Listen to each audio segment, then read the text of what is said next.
So let's resume our discussion on problem number 2. So kailangan ko lumipat lang ulit na screen no kasi medyo mahaba ang solution, hindi enough para sa presentation lang sila ilagay lahat. Okay, so we have here problem number 2. We have here f of x equivalent to x cubed plus 2x. Ang hinahanap sa atin ay yung ating derivative. So again, 3-step rule tayo. Tatlong step. Step number 1, hanapin yung ating delta y. So our delta y is equivalent sa f of x plus delta x minus f of x. Lagi naman pong ganyan, hindi yan magbabago. So our delta y, i-move ko lang ng konti para magkasya kasi medyo mahaba ito. So we have here delta y is equivalent to, evaluate muna natin yung first term. So we have function of x plus delta x. So lahat ng x, papalitan ng x plus delta x. So x plus delta x cube plus 2 times x plus delta x. Next, let's proceed with the second term.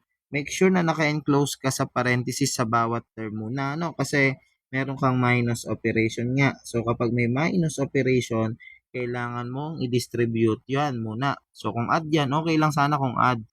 Kahit makalimutan yung parenthesis, hindi siya magbabago. Pero since minus or subtraction ang meron tayo, we have to distribute it.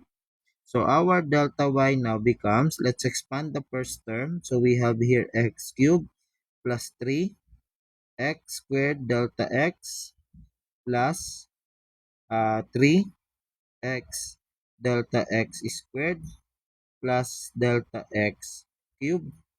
So this is our expanded version. So kapag nagtatanong or nalilito, sir, saan nanggaling?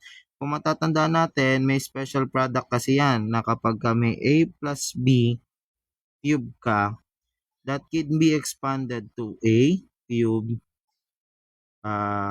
b raised to 0, ganyan yan plus 3 a squared b plus 3 ab squared plus b cube.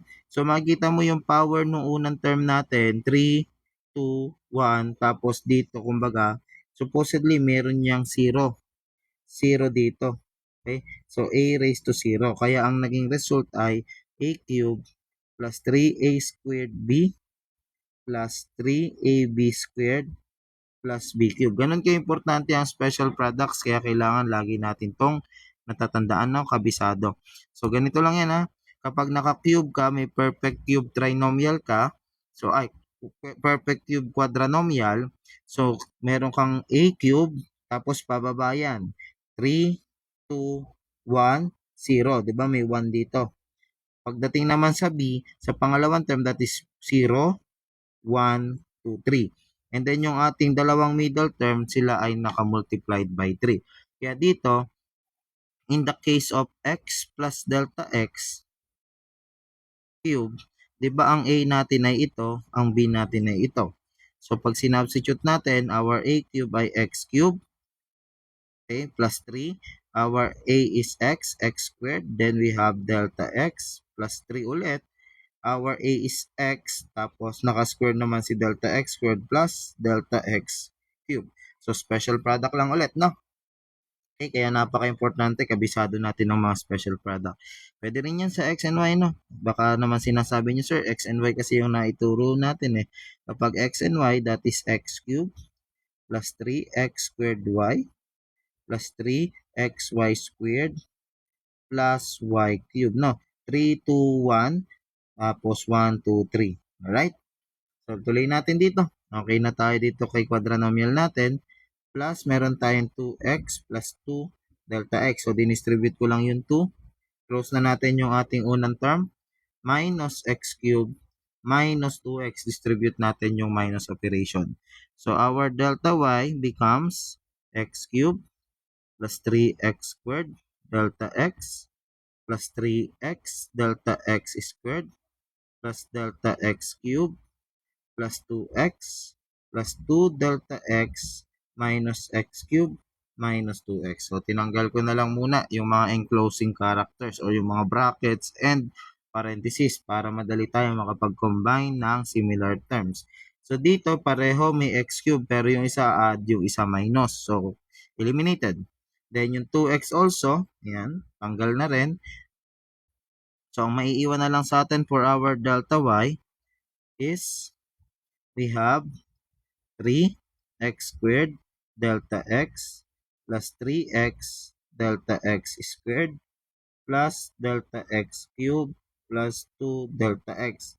Kung mapapansin natin, common sa kanilang dalawa yung delta x, pwede na nating ihiwalay muna si delta x. So, hiwalay natin yung delta x. Ang may iwan sa atin ay unang term, 3x squared na lang. Pangalawang term, magkakaroon ka pa ng 3x tsaka delta x. Pangatlong term, delta x squared na lang ito, tsaka meron tayong plus 2. Okay? This is now the output of our step 1 pa lang. Okay? Step 1 tayo dito. So, i-minimize ko lang to kasi medyo kumakain ng space, no? Then, we can now proceed with our step 2 kasi okay na tayo sa step 1. Okay? For step 2, madali na lang actually si step 2 kasi si step 2, delta y over delta x lang naman ito. So, we have delta y all over delta x that is equivalent sa delta x multiplied by 3x squared plus 3x delta x plus delta x squared plus 2 all over delta x. So, eliminated na ito. Okay? Therefore, our delta y over delta x is just simply this expression. No? So, itong polynomial lang na to yung ating magiging output for step 2. Di ba? Madali lang naman. So, we have our step 3. Sa step 3, ang hahanapin na natin si dy over dx which is equivalent sa limit of delta y over delta x as delta x approaches 0. Meaning to say, so our dy over dx is equivalent sa limit ng x, as delta x approaches 0 ng alin. Kopyahin ko lang muna yung expression ulit na ito kasi ito rin naman yun. Okay? So, again, nag-evaluate tayo ng limits. We have to substitute our limit. So, we have here 3x squared. Again, delta x lang yung ating nag-a-approach na 0. So, lahat lang ng delta x yung papalitan natin. So, 3x multiplied by 0 plus 0 squared plus 2. So, our first derivative dy over dx is just 3x squared plus 2. So, again, that is our answer for this problem. Ang mahirap lang or ang mahaba lang na part is actually yung pagkuha talaga nung delta y. Kaya kailangan ma-master natin yung basic algebraic manipulation, no? Kahit yung mga simpleng pagta-transpose is something na very important talaga pagdating sa engineering. So that is our 3-step rule for our problem number 2. Okay, so let's try to solve problem number 3. So we have here y is equal to 1 over x minus 3. And we have to find the derivative using the 3-step rule also. So we have our step 1. Again, pag step 1 ang hinahanap lang natin ay si delta y, wherein delta y is equivalent to f of x plus delta x minus f of x. Yan lang naman po yun, no? So there is nothing to change with that. Okay, so let's try to substitute. So our delta y now becomes 1 over yung ating first term, lahat ng x, papalitan natin ng x plus delta x. So we have x plus delta x minus 3. Okay? Minus our second term will be 1 over x minus 3. Okay. Now, so what we're going to do now is para ma-evaluate ito, gawin natin common yung denominator. So kapag may ganito ka, ang pinaka-common talagang denominator na to ay yung product nilang dalawa. So product ng x plus delta x minus 3 multiplied by x minus 3. Actually, pwede nating i-expand kagaya ng ginawa natin kanina, no? Pero ngayon, try nating hindi i-expand. Again, safest pa rin na ine-expand natin. So, ngayon, para maging 1 over x plus delta x minus 3 to, kailangan ang numerator niya ay x minus 3 rin. Para makakancel natin, babalik lang sa original fraction. Minus, again, gusto natin common ang denominator. So, let's just copy this previous denominator and then we paste it right here. Pero in this case, ang atin namang magiging numerator ay not 1 but rather yung ating denominator nito, yung denominator ng first term kanina. So, we have x plus delta x minus 3. Combining both, tanggalin na natin yung separation. Having common denominator, we have x minus 3, okay, minus x plus delta x minus 3. Then, let's distribute our minus operation dito. So, we have x minus 3 minus x minus delta x plus 3 all over. Let me just copy the common denominator. Please. Yeah. Again, we can now combine like terms. May x minus x ka, that is cancelable. Minus 3 plus 3, that is also cancelable. So, ang may iwan na lang sa atin for delta y, that is negative delta x all over our common denominator. So, lagay ko lang yung common denominator natin.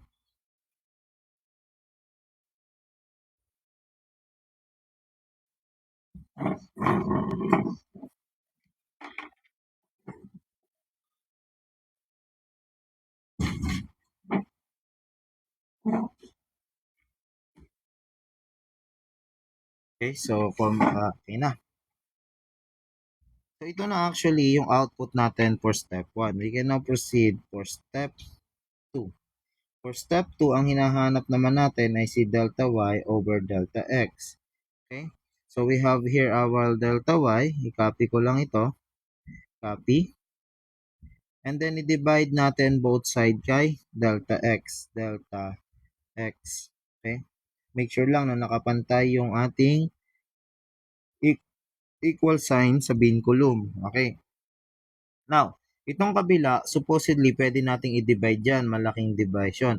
Pero the simplest way to do is to multiply na lang sa 1 over delta x. Division din ang kalalabasan yan. Okay? So, dito, makakancel natin or cancelable na natin yung delta x dito. Ang may iwan sa ating value ng delta y over delta x is negative 1 over our common denominator. So, ito. Copy, paste. So, this is now our evaluated delta y over delta x. And then for the last step, step 3, we have to get the value of dy over dx, which is just equivalent to the limit of delta y over delta x as x approaches 0. So, our dy over dx is equal to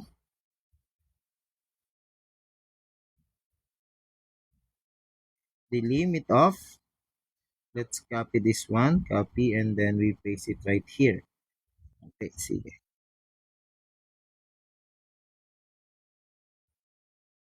Okay, so again, our dy over dx is the limit of negative 1 over the quantity x plus delta x minus 3 close quantity multiplied by x minus 3 as x approaches 0. Since nag-evaluate na lang tayo ng limit, lahat ng delta x ito, lahat ng delta x papalitan natin ng 0. So we have negative 1 over x times our delta x magiging 0 minus 3 over x minus 3. So, our dy over dx is negative 1 over x minus 3. Dalawang x minus 3 squared ito. Okay? So, this is our answer for this problem. So, okay din naman siyang i-expand. For example, kagaya ng sa kanina, naka-expanded version. So, our dy over dx will be negative 1 over, pag in-expand ko yung x minus 3, that is x squared minus 6x plus 9. Okay? So, same lang yan ng result. Ito lang ay naka-factor. Yung isa naman ay naka-product. Okay? So, ito factored ito, naka-factor, at ito naman expanded or product. Expand or yung product ng ating denominator. Okay? Now, puntahan natin yung last problem for the three-step rule. We have problem number 4. Ang tanong naman sa atin dito ay napakasimple lamang. We have to differentiate the square root of x using the three-step rule. So, here we have step 1. Again, for step 1, ang hinahanap natin ay si delta y, kung saan si delta y is f of x plus delta x, okay, plus f of x. So, we have here delta y equivalent to our f of x plus delta x, that would be square root ng x plus delta x plus square root of x. So for now, hayaan muna natin na ito yung ating delta y, no? Kasi mahirap pang i-simplify ito for now. So punta tayo sa step 2. Kunin naman natin yung delta y over delta x. So that is delta y over delta x is equivalent to square root of x plus delta x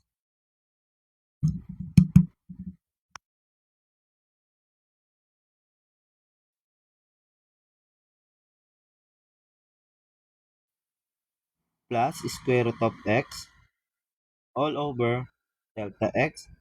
Then, ang gawin natin para mawala itong ating square root sa taas, i-rationalize natin yung ating numerator by multiplying it sa x plus delta x. Take note, pagka tayo ay nagmo-multiply sa adjugate, ang pinapalitan natin ay ito, ano, yung operation sa gitna. Hindi mo pwedeng palitan yung operation na to sa loob ng radical. Bawal po yun. Ang pwede mo lang palitan ay yung operation outside the radical, which is ginagawa nating opposite. So, we have here square root of x plus delta x minus square root of delta x. So our delta y over delta x becomes, so difference of two squares ito, we have square root of x plus delta x squared minus square root of x squared over delta x multiplied by square root of x plus delta x minus square root of x.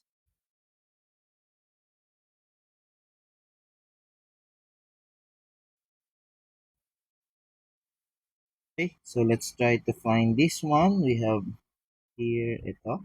Yan. So, square root of x plus delta x squared, that is x plus delta x. Makakancel na lang yung square root, no? Ganon din dito. So, magkakaroon tayo ng minus x over delta x times square root of x plus delta x minus square root of x. Then, combine like terms.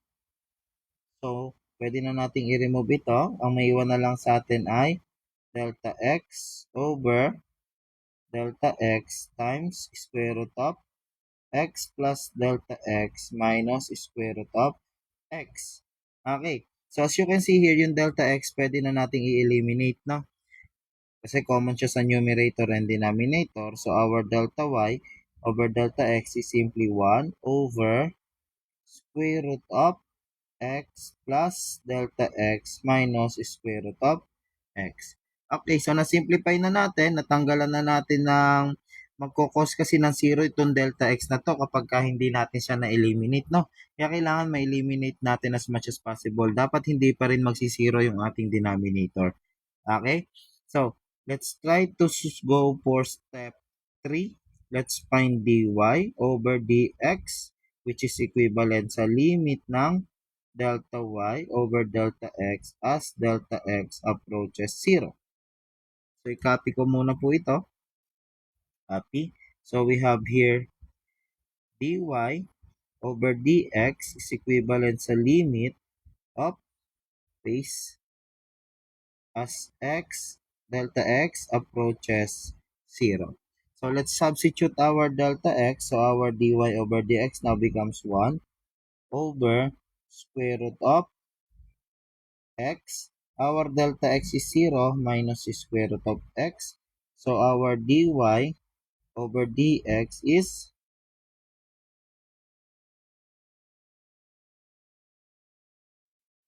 okay, so 1 over square root of x. Uy, sir, bakit naging 0 pa rin yung ilalim? Kasi square root of x over square root of x ay 0. Kasi po, meron tayong simple mistake dito, no? So, yung common mistake na mamali natin lagi ito, napapalitan natin ng plus. This should be minus. So, that ito magiging minus, ito naman ay magiging plus. Kaya yung ilalim dapat natin, it should be a plus. Yan. So, magiging plus dapat ito. Do you follow? Hopefully, nasundan natin yan na. Common mistake yan. Okay? Now, ito, magiging plus na, magiging plus. So, this is not 0. This is 2 square root of x. So, our dy over dx for this problem is 1 over 2 square root of x. And this is our answer for this problem.